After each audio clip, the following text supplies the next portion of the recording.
We've talked a lot about characters in Invincible that are absolutely hated, but what about the people who are kinda just there? Despite the massive cast of the show, many are lucky to have 10 to 15 minutes of focus when we aren't covering the Grayson family drama. While some become the fandom's darlings and others their most despised wastes of budget, there's others that you almost forget are even there. Hey team, Phantom Skull the Super Security VTuber here, and today we're looking at Black Samson from Invincible, and to see the absolute wasted potential of this man, his major flaws, and how he could be the solution the malign Guardians have been looking for. So grab your sleeveless shirts and sunglasses, because this episode is all about family.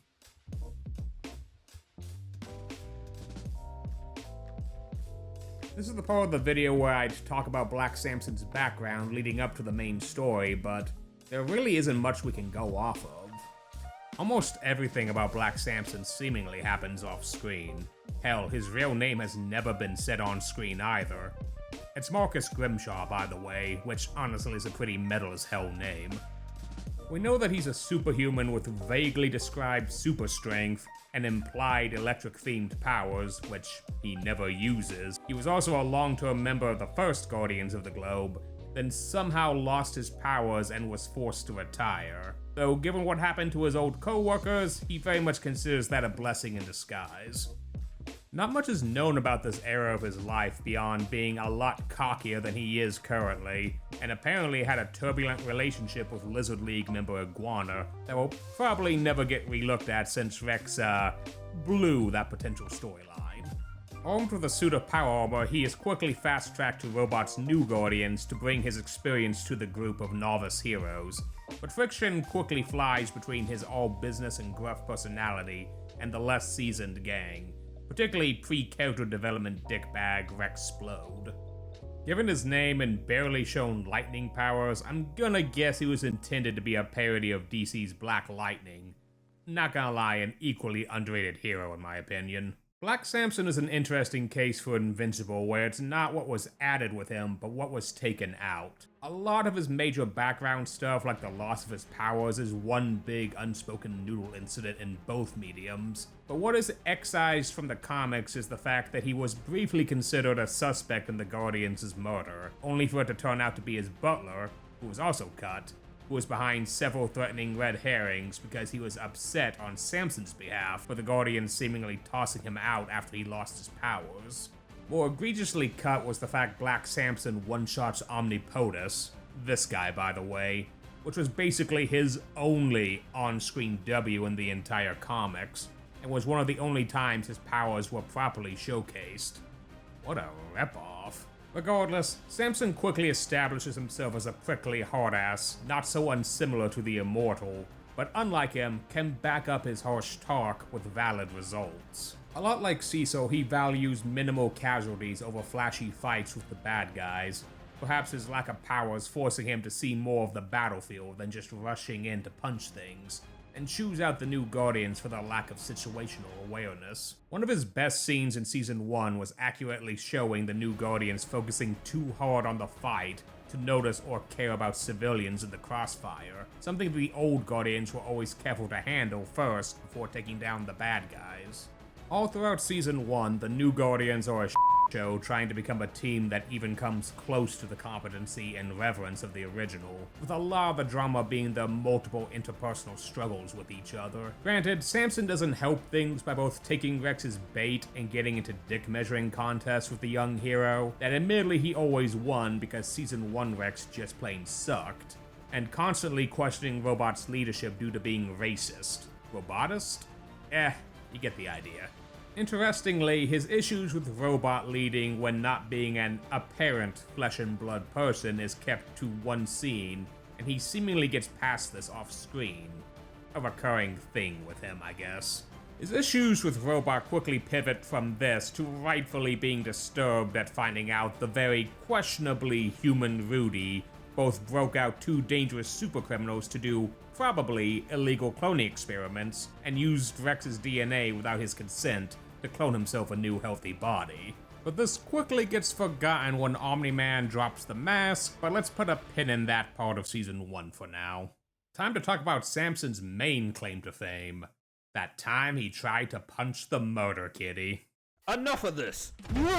Samson, no! His main character ratings are off the charts. You all gotta start treating this like an anime and go beyond. Plus, oh.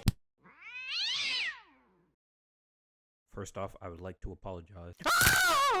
While the battle with Machine Head's hired thugs ended incredibly roughly for them, with many of them having a foot at death's door, this was seemingly a turning point for the Guardians. His heroic charge, while suicidally futile, and let's be real here, finding out this roided furry is one of the few living things that can body a Viltrumite, Samson should be praying to every god for surviving this, still helped motivate the remaining Guardians to rally. The coordinated attacks on the villains they were struggling against was perhaps the most competent the new Guardians have looked in the entire series. While he did come close to punching his ticket to go visit Uncle Ben and Batman's parents, he would pull through with this near-death experience, also causing his vaguely described powers to return, which unfortunately came at the cost of his power suit look for this painfully generic bodysuit. Like, really?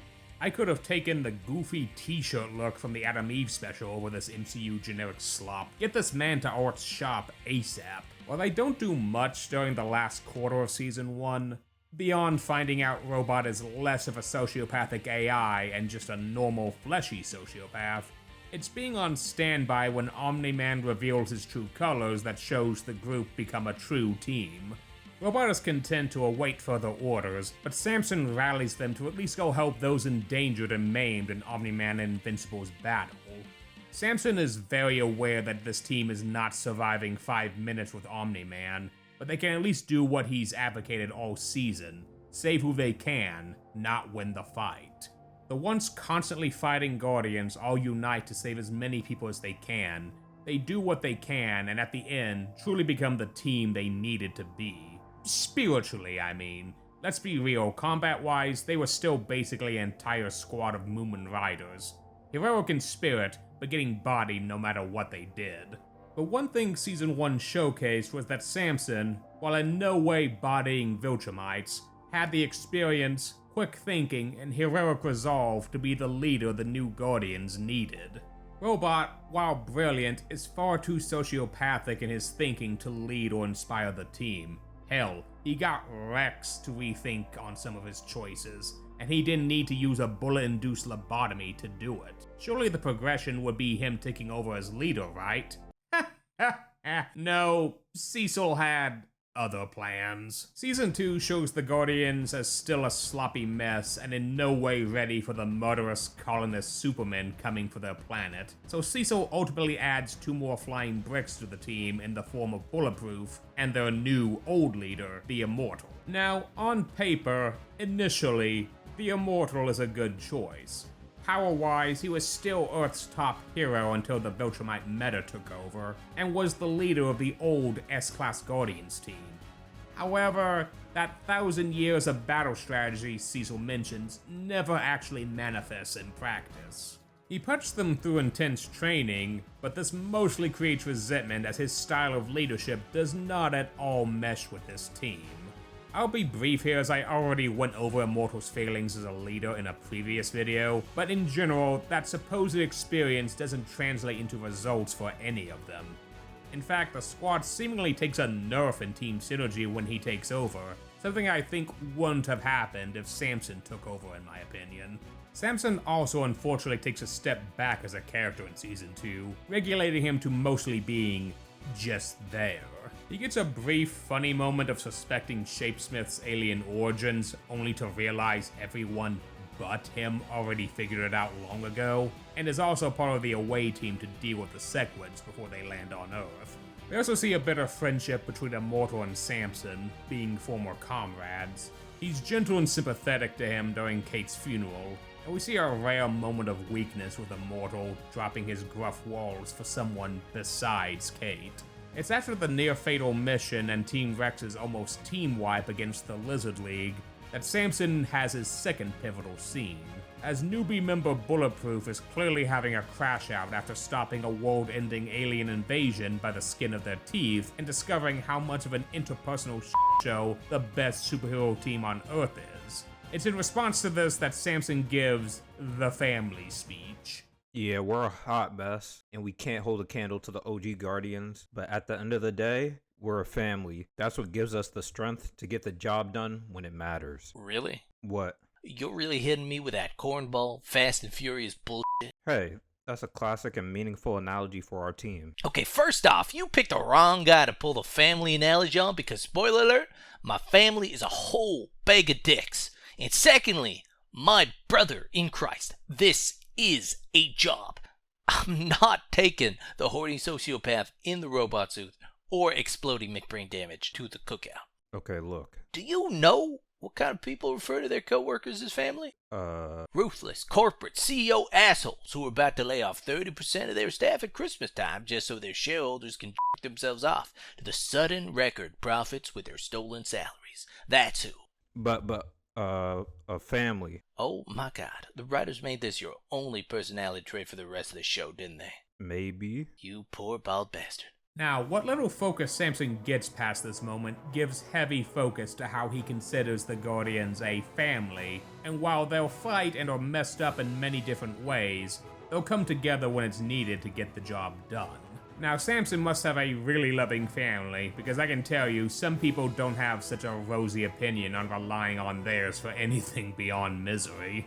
Even into Season 3, he's mostly just there to spout how much of a family the team is, which unfortunately isn't enough to stop the Guardians from splitting during Cecil and Invincible's feud.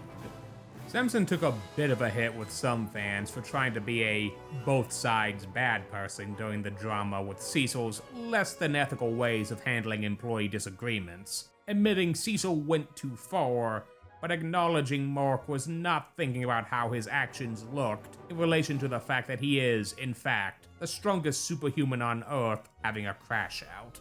In general, calling yourself a centrist in this current day and age for some people is often derided as being a wishy-washy fence-sitter, but that doesn't really apply for Samson in my opinion.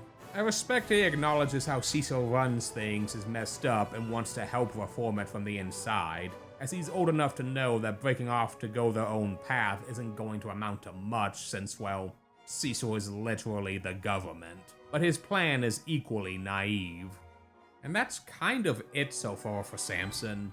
There's not much else beyond him getting bodied off screen during the Invincible War. Ultimately, Samson is a man with strong leadership potential hampered by his lack of initiative to take charge after Season 1, and his own vague powers not allowing him to keep up with the threats the Guardians are meant to fight. Ultimately, I think Samson could become an effective leader if he both recognized his weaknesses, trained more in dodging and evading, and providing more strategy and coordination with the Guardians. He was clearly better at this aspect than Robot or Mortal, so he just need to either find a way to increase his survivability in fights, or learn to take more of a back seat in the battle until he could see an opening.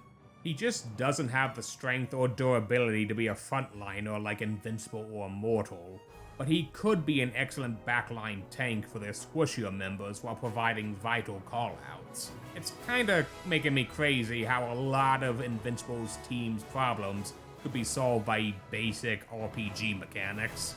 While I won't be going into future comic spoilers since Samson's are far more massively plot related compared to the ones I've done before, I will comment this is where I hope major changes happen. Samson's future and the comic moments are frankly a waste of the character, and the peak of Kirkman's old and tired, shock value to drive sales era of writing, and I feel there could be more done with such a character.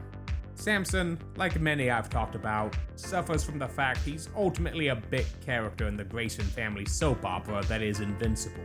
He's not a focused character, and any screen time he gets is a luxury, which makes the choices in the show with him even sadder.